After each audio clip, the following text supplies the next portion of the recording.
हरियाणा सरकार ने ऐतिहासिक फैसला लिया है। ग्रुप डी की भर्ती में आरक्षण का फैसला लिया गया। डीएससी और ओएससी के लिए आरक्षण किया गया। 7,596 पदों से 1,209 पद आरक्षित किया गया।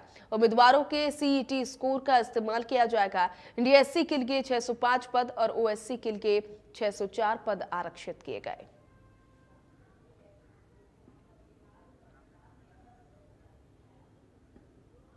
तो हरियाणा सरकार का ऐतिहासिक फैसला, ग्रुप डी की भर्ती में आरक्षण, डीएससी और ओएससी के लिए आरक्षण किया गया।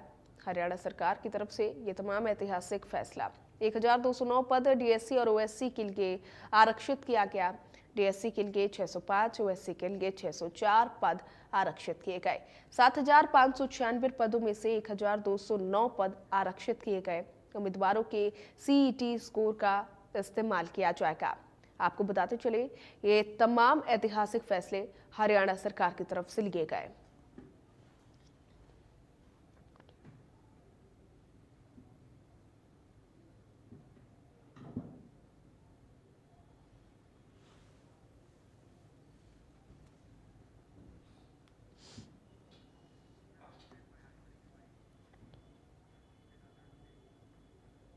तो वही डीएससी और ओएससी के लिए आरक्षण को लेकर के कैबिनेट मंत्री कृष्णा बेदी ने कहा कि नायब सरकार का यह ऐतिहासिक कदम है।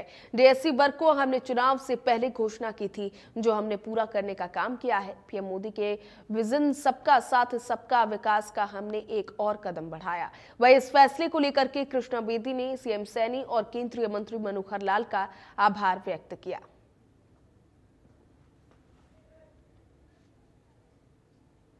सभी संसाधनों में पिछड़ रहे समाज डीएससी वर्ग को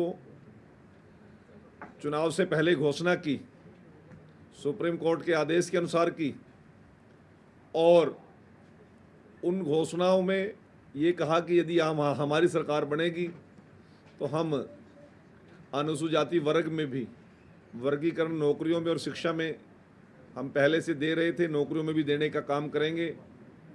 और हरियाणा की जनता ने और ख़ास तौर से डीएससी वर्ग ने एक ऐसा ऐतिहासिक कदम उठाया जो केवल पहले छिपा के किसी भी दल को वोट दिया करता था।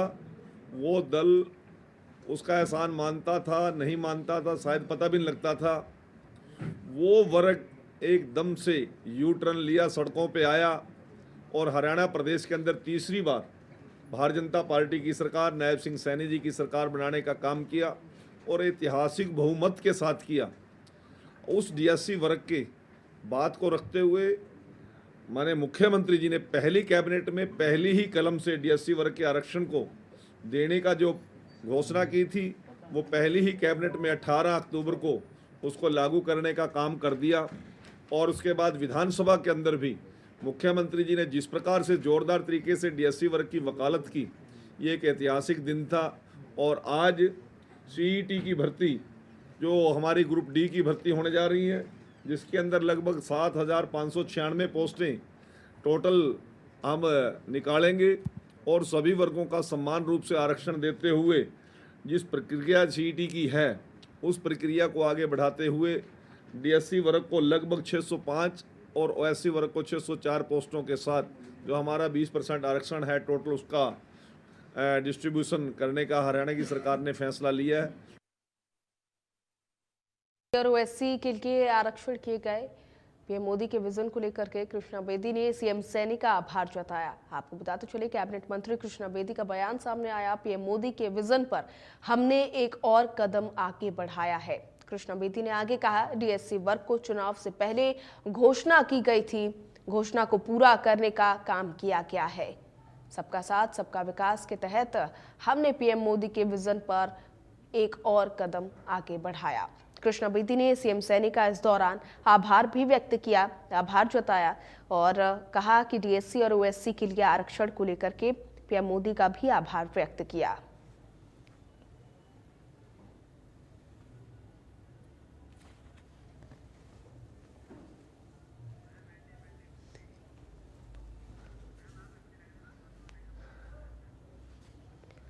कैबिनेट मंत्री कृष्णा बेदी का बयान सामने आया। कृष्णा बेदी ने सीएम सैनी का आभार व्यक्त किया। उन्होंने कहा, पीएम मोदी के विजन पर हमने एक और कदम आगे बढ़ाया है। आगे कहा कि डीएससी वर्ग को चुनाव से पहले घोषणा कर दी गई थी, ऐसे में घोषणा को पूरा करने का काम अब किया गया।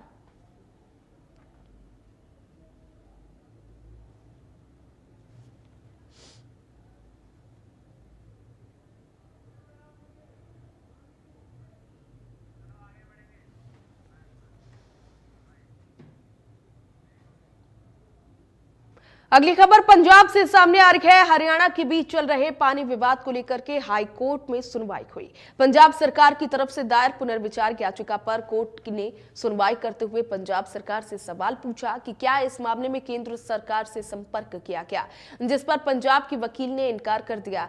इसके बाद कोर्ट ने हरियाणा, केंद्र सरकार और बीबीएमबी को नोटिस दिया। हाईकोर्ट ने 20 मई तक के लिए नोटिस जारी कर दिया।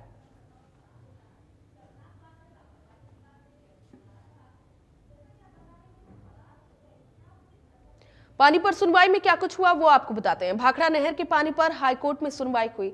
जस्टिस सुमित गोयल की अध्यक्षता में ये सुनवाई की गई। आपको बताते चले पंजाब सरकार से हाईकोर्ट ने सवाल पूछा। इस दौरान पंजाब सरकार से हाईकोर्ट की तरफ से ये सवाल पूछा गया कि क्या आपने इस मामले में केंद्र सरकार से भी संपर्क